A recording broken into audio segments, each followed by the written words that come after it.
শামীম ওসমানও যতখানি অপরাধী, এই আইভীরাও ততখানি অপরাধী। ধন্যবাদ আপনাদেরকে। আসলে এমন হয়েছে বিষয়টা যে বিদ্রোহী হোক, নিষ্ক্রিয় হোক, সক্রিয় হোক, সকল ধরনের লিগই খারাপ। তো এখন বিষয়টা হলো তারা শামীম ওসমানের সাথে তখন যে সে তো একদম ফ্যাসিস্টের চূড়ান্ত দোসর, এবং যত ধরনের মব করা দরকার আমরা এখনকার যে মবার দেখি তার থেকে উচ্চমার্গীয় মবার ছিল হচ্ছে শামীম ওসমানরা। এরা কি ধরনের ফাপন নিত, ঔদ্ধত্যপূর্ণ আচরণ করতো, এখন কোনো মাঠে নাই। বিদেশে যায় নাকি এখন পিকনিক, বুড়া বয়সে নাকি হানিমুন করতেছে শামীম ওসমানরা। সেখানে আইভীরা তাদের বিদ্রোহী ছিল, কিন্তু তারা কিন্তু কোনো দিন অন্যায়ের প্রতিবাদ করে নাই। 24-এর গণ অভ্যুত্থানের সময় যখন এই ছাত্ররা রাজপথে নেমে এসেছে, আমরা যারা দলীয় নেতাকর্মীরা, বিএনপি ছাত্রদল রাজপথে ছিল, প্রকাশ্য ভূমিকায় ছিল, আমাদের উপর হামলা করেছে, আক্রমণ করেছে, মারা গিয়েছে আমাদের অসংখ্য ভাইয়েরা, আমাদের ছাত্রদলেরই 147 জন এনলিস্টের শহীদ। তখনও কিন্তু আইভীরা এক মুহূর্তের জন্য প্রতিবাদ করে নাই। তারা বলে নাই যে যা করতেছে আওয়ামী লীগ সরকার খারাপ করতেছে। তারা একবারও নিজেদের দলের সমালোচনা করে নাই বা যৌক্তিক সমালোচনা, জনগণের পক্ষে থাকা এই আইভীরা কোনো দিন, শামীম ওসমানও যতখানি অপরাধী, এই আইভীরাও ততখানি অপরাধী। কারণ তারা কম অপরাধী, বেশি অপরাধীর কোনো বিষয় না।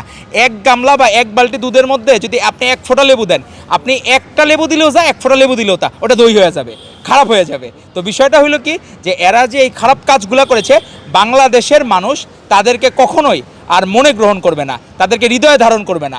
কারণ তারা তাদের অন্যায়ের জন্য, তারা তাদের জীবদ্দশাই এই পানিশমেন্টগুলো পাচ্ছে, এবং তার মুক্তি এখন চিন্তার বিষয় হলো কি, তারা তাদের কোনো যে তারা যেহেতু এখন রাজনৈতিকভাবে নিষিদ্ধ, তারা তাদের কার্যক্রমগুলা ফেরানোর চেষ্টা করবে কিনা, এই জায়গায় হলো ইস্যু। তবে তাদেরকে বাংলাদেশের মানুষ রাজনীতি আর কখনোই গ্রহণ করবে না। এখন আইভীর ডিজায়ার থাকতে পারে, তার বাবাও ছিল অনেক সফিস্টিকেটেড নেতা ছিল, কিন্তু তারাও কিন্তু একসময় এই শেখ মুজিবের বাকশালের তারা পেট্রোনাইজার ছিল।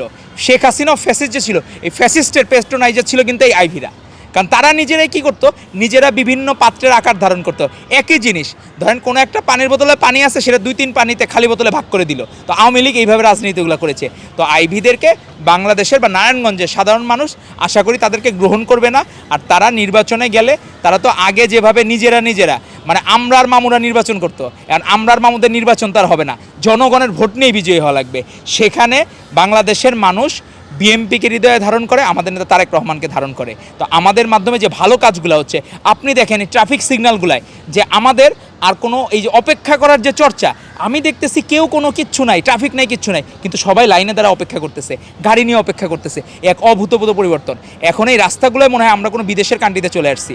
মানে দেখলেও ভাল লাগে যে আমরা নিজেরা যখন চলি, আইন মেনে চলার যে প্রবণতা, সেটা কিন্তু অনেক বড় অর্জন। তো আইভীরাও যে এই জেলখানা থেকে বেরোয় মনে করবে নতুন এক বাংলাদেশে চলে আসলাম। তো এখন হলো কি, যে ফ্যাসিস্টের ওই কিছু আর কোনো কিছু বাংলাদেশে আর চলবে না। তো এই জন্য তারা এখন অলরেডি গন কেস বাংলাদেশের রাজনীতিতে। তো বাংলাদেশের মানুষ তাদেরকে গ্রহণ করবে না, আর প্রত্যেকটা অপরাধীর বিচার হইতে হবে যারা ফৌজদারি মামলার আসামি। তো আমরা সেটাই প্রত্যাশা করব। আর অনেক দেখলাম ছোট ভাইয়েরা অনেক উচ্চবাচ্য করে, বেফাস কথাবার্তা বলে, অনেকে নাকি এই ডাকসুর ভিপিকে নীলক্ষেতের ভিপি বানায় দিছে। কারণ তারা এইভাবে করে যে ম্যানুপুলেট করে যে নির্বাচন করা যায়, এইটাও তারা আসলে কি আওয়ামী লীগকে, ফ্যাসিস্ট লীগকেও ছাড়িয়ে যাওয়ার চেষ্টা করেছে। তো আমাদের ছোট্ট বন্ধুদের উদ্দেশ্যে বলবো, একদিনও তো বললেন না রাস্তায় ট্রাফিক এত সুন্দর হয়েছে, যানজট কমে গেছে, অ্যাপ্রিসিয়েশন তো কোনোদিন করবেন না। তো আপনাদের অ্যাপ্রিসিয়েট না করলেও আমাদের মাননীয় প্রধানমন্ত্রী জনাব তারেক রহমান তার ভালো কাজের ধারা অব্যাহত রাখবেন, এবং এভাবেই মানুষের মন জয় করে। এজন্যই মানুষজন বলা শুরু করছে বিএনপি সরকার বারবার দরকার, সেজন্যই বলা শুরু করেছে। ধন্যবাদ আপনাকে।